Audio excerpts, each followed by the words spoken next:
Well, I'm laughing at the guys talking about this, but next to me, Mark Enslin, who is a cockroach expert. But I'm giggling because Mark says to me the guy had to have a really big ear for a 2-centimeter cockroach to actually crawl in it.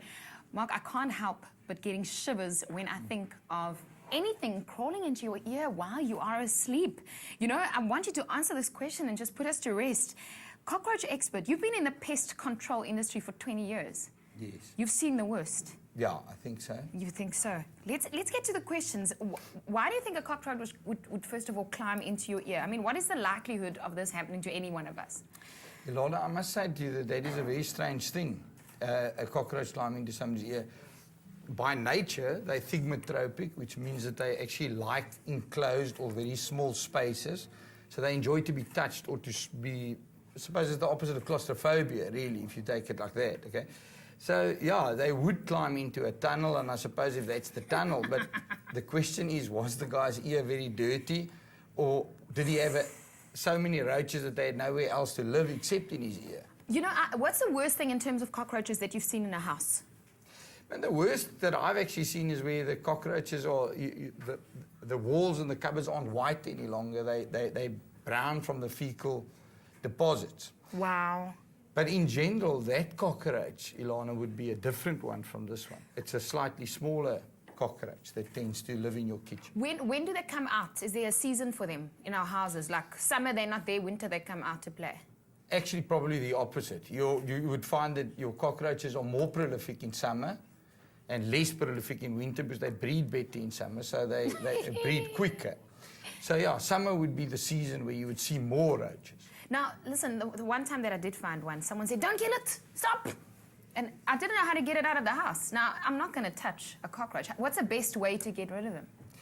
Well, the best way to get rid of a cockroach is actually probably by treating it. A lot of people don't like chemicals, but chemical treatments are really things that actually work very well, particularly because of the nature of the way the cockroach breeds. It develops its young in an egg case called an atheca, which the cockroach deposits in cracks and crevices. Where does it live? Under my stove?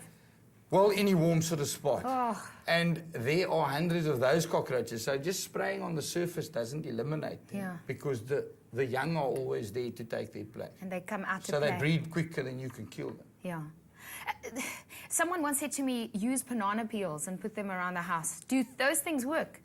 Well, I doubt that. I don't know. Maybe if the cockroaches couldn't walk and they were slipping around all over the shade, you put enough banana peels, it might. Wow. Getting rid of these things, I mean, are there different kinds in South Africa? Could they harm you?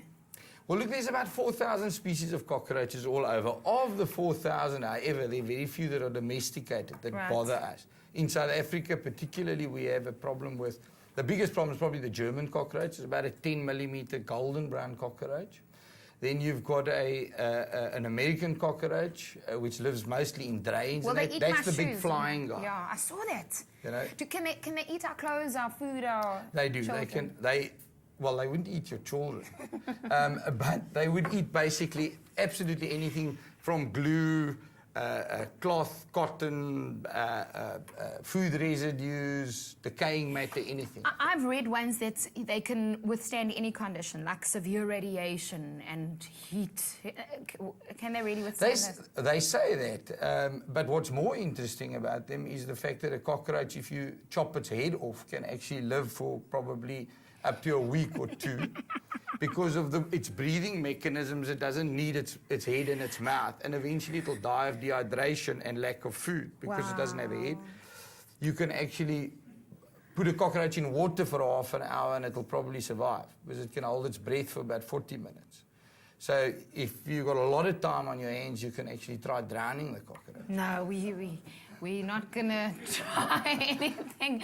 Do not try this at home, okay? We're talking about cockroaches, and the reason we got to this topic is because a man, while he was sound asleep in his beautiful bed, had a 2-centimeter cockroach climb in his ear, and he couldn't get it out. It's like doing that, and it's just stuck in there. Oh, did it nog met jou gebeur? It hasn't happened to you. Nee, dit nog gelukkig nou nie met my gebeur nie. Okay, from cockroaches to a break. I feel a bit, yeah, this is your Feel Good Breakfast show. How can we feel good after that? Okay, thank you, Mark.